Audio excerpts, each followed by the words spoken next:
हाजिर हूं मैं राजीव।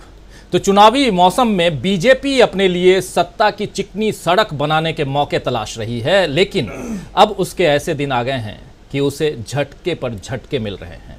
आज की ही बात करें तो पहला झटका बीजेपी को सुप्रीम कोर्ट से लगा। जैसा कि आप जानते हैं दोस्तों कि ईडी और सीबीआई बीजेपी के दो मजबूत ढाल माने जाते हैं। ईडी के डायरेक्टर संजय मिश्रा के कार्यकाल को मोदी सरकार ने तीसरी बार बढ़ा दिया था, लेकिन सर्वोच्च अदालत ने इस पर आज रोक लगा दी है। इस मामले में दाखिल याचिकाओं पर सुनवाई करते हुए अदालत ने फैसला सुनाया है कि संजय मिश्रा का तीसरी बार कार्यकाल एक्सटेंशन का फैसला गैर कानूनी है, यानी अवैध है। और इस फैसले के बाद तय है कि अब संजय मिश्रा 18 नवंबर नहीं बल्कि 31 जुलाई तक ही अपने पद पर रहेंगे और इसके बाद ईडी में किसी और को निदेशक बनाया जाएगा। तो एक झटका तो ये है, और दूसरा झटका बीजेपी को दूसरा झटका दिल्ली पुलिस ने दिया है।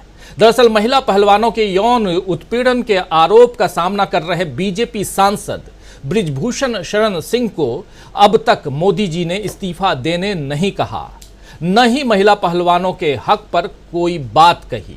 अब दिल्ली पुलिस की चार्जशीट में कहा गया है कि भारतीय कुश्ती महासंघ के अध्यक्ष बृजभूषण शरण सिंह पर यौन उत्पीड़न, छेड़छाड़ और पीछा करने के मामले में मुकदमा चलाया जा सकता है और उन्हें सजा भी दी जा सकती है। इस पर कांग्रेस नेता सुप्रिया श्रीनेत ने मोदी जी से पूछा है कि वो चुप्पी कब तोड़ेंगे, कब बृजभूषण शरण सिंह पर कार्रवाई करेंगे। जरा सुनिए। तो इस मंच से हमारे प्रधानमंत्री से बहुत ही चंद कुछ सवाल हैं। हमारा पहला सवाल तो वही है जो ये सवाल पूरा देश सोच रहा है।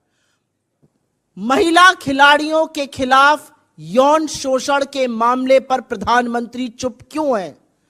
उन बेटियों के मामले पर जिनको उन्होंने अपने घर की बेटी कहा, उन खिलाड़ियों के मामले पर जिनके साथ उन्होंने फोटो खिंचवाने में मिनट भर भी देरी नहीं करी, प्रधानमंत्री इस पर मौन क्यों है? प्रधानमंत्री अपने चहेते सांसद बृजभूषण सिंह को पार्टी से कब निकाल फेंकेंगे? यह सवाल आज देश पूछ रहा है। आज देश पूछ रहा है कि भाजपा सांसद और कुश्ती संघ के जो अध्यक्ष हैं बृजभूषण सिंह, उनकी गिरफ्तारी कब होगी? क्यों इतनी छूट मिली हुई है उनको? और अंत में मोदी जी, आपकी सरकार बृजभूषण सिंह को संरक्षण देना कब बंद करेगी? बिकॉज यहां पर वस्तुतः स्थिति यह है कि यहां पर देश का विपक्ष आपसे सवाल नहीं पूछ रहा है। आपका टेस्ट, आपका परीक्षण इस समय देश की बेटियां करना चाहती हैं। क्या नैतिकता है जरा सी भी आप में, और आप क्या कीजिएगा? तो सुन रहे थे आप कांग्रेस प्रवक्ता सुप्रिया श्रीनेत को बृजभूषण शरण सिंह पर सीधा सवाल कर रही हैं मोदी जी से। और मोदी सरकार को यह दूसरा झटका, पहला ईडी, दूसरा बृजभूषण शरण सिंह और तीसरा झटका जो है वो मोदी जी के गृह राज्य गुजरात में ही लगा है, जहां सेमीकंडक्टर चिप बनाने के $19.5 अरब के करार को रद्द कर दिया गया है। इस बारे में थोड़ी सी चर्चा आप याद कीजिए कि कल प्रशांत टंडन जी हमारे साथ जब जुड़े हुए थे, हम लोग कल शाम का कार्यक्रम कर रहे थे, उस समय उन्होंने इस बारे में थोड़ी जानकारी दी थी। सेमीकंडक्टर बनाने वाली ये ताइवानी कंपनी फॉक्सकॉन और वेदांता के बीच पिछले साल ही ये डील हुई थी और गुजरात चुनाव से पहले इसका ऐलान करते हुए बीजेपी ने दावा किया था कि इससे 1 लाख रोजगार मिलेंगे, 1 लाख लोगों को रोजगार दिया जाएगा। इस डील को महाराष्ट्र की जगह गुजरात में शिफ्ट किया गया था ताकि इसका फायदा बीजेपी को मिले चुनाव में।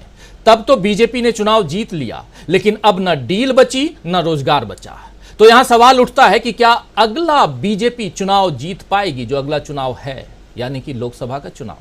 गुजरात में तो अभी लोकसभा का ही चुनाव होगा क्योंकि विधानसभा का चुनाव समाप्त हो चुका है। 5 साल का इंतजार करना है अभी। बीजेपी को यह तीसरा झटका, बीजेपी को चौथा झटका महाराष्ट्र में लगा है, जहां एनसीपी को तोड़ने की कामयाबी के बाद भी शरद पवार को झुकाने में बीजेपी नाकाम रही। अब खबर आई है कि लोकमान्य तिलक पुण्यतिथि पर पुणे में होने वाले कार्यक्रम में पीएम मोदी को सम्मानित किया जाएगा और इसमें मुख्य अतिथि के रूप में शरद पवार रहेंगे। इस कार्यक्रम में अजित पवार भी मौजूद हो सकते हैं, लेकिन शरद पवार की मौजूदगी से बीजेपी को यह याद आता रहेगा कि महाराष्ट्र में उसके लिए मुकाबला आसान नहीं होने वाला है। और बीजेपी को 5वां झटका मिला है विपक्षी दलों की एकजुटता से। जी हां, आपको पता ही है कि बेंगलुरु में होने वाले जो 17 और 18 तारीख को जो होने वाली विपक्षी एकता की दूसरे राउंड की बैठक के लिए अब कांग्रेस अध्यक्ष मल्लिकार्जुन खड़गे ने सभी विपक्षी दलों को आमंत्रित कर दिया है और इसमें सोनिया गांधी भी शामिल होने वाली हैं। कर्नाटक से कांग्रेस के लिए हमेशा सत्ता की नई राह निकली है, आपको पता ही है, और इस बार भी संकेत ऐसे ही मिल रहे हैं। राहुल गांधी धान बोने के बाद अब लोकसभा में कांग्रेस की जमीन तैयार करने में जुट गए हैं। आज महाराष्ट्र के नेताओं के साथ लोकसभा की तैयारी के लिए कांग्रेस ने बैठक की। यह सिलसिला अब बाकी राज्यों में भी चलेगा। कांग्रेस जहां जनाधार मजबूत करने में जुटी हुई है, तो वहीं बीजेपी किसी तरह अपनी सत्ता को बचाने की लड़ाई लड़ रही है। महाराष्ट्र में लोकसभा चुनाव की तैयारियों पर चर्चा के बाद कांग्रेस महासचिव केसी वेणुगोपाल ने मीडिया को संबोधित किया। सुनिए जरा क्या कुछ कह रहे हैं। All senior leaders should take responsibility of the parliamentary constituencies. Therefore, we are giving senior leaders to have a responsibility on each and every parliamentary constituency of Maharashtra. Number 2, on September month, we will do a massive padayatra under the leadership of one big leader in each district of Maharashtra. Number 3, after that, नवंबर दिसंबर में एक बस यात्रा भी plan कर दिया पूरा नेतागण के लिए। एक कंबाइन बस यात्रा प्लान कर दिया महाराष्ट्र के लिए।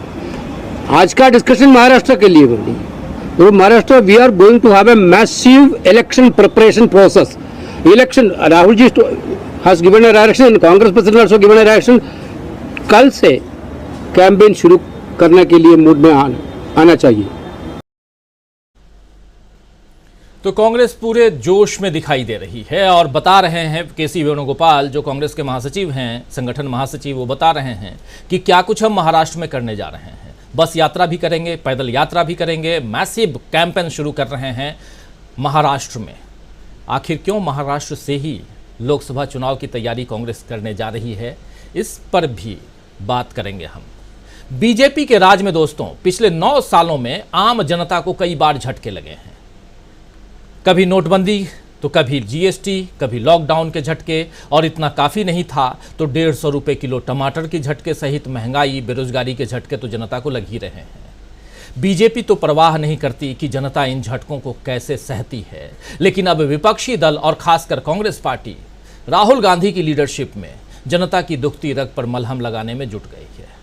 तो आइए दोस्तों, आज न्यूज़ पॉइंट में समझने की कोशिश करते हैं कि क्या बीजेपी झटकों से उबर पाएगी। क्या अब की बार बहुत मुश्किल में फंसी हुई है बीजेपी? क्या बीजेपी अपनी सत्ता बचा पाएगी? सबसे बड़ा सवाल है, क्योंकि जिस प्रकार बीजेपी के अंदर खाने जो परेशानियां, कुलबुलाहट, छटपटाहट दिखाई दे रही है, वो साफ बयां कर रही हैं, वो तस्वीरें साफ समझा रही हैं, बता रही हैं कि कुछ गड़बड़ है। क्योंकि आज ही बृजभूषण शरण सिंह की हम बात कर रहे हैं। बृजभूषण शरण सिंह ने एक महिला पत्रकार को, जो उनसे बात कर रही थी, पूछ रही थी कि आपके ऊपर जो आरोप लगा है इसके बाद आप क्या करेंगे, क्या आप इस्तीफा देंगे, तो उन्होंने जो कुछ किया है उस बारे में आप अभी थोड़ी देर पहले इस बारे में आपको पता चल गया होगा, लेकिन सीधा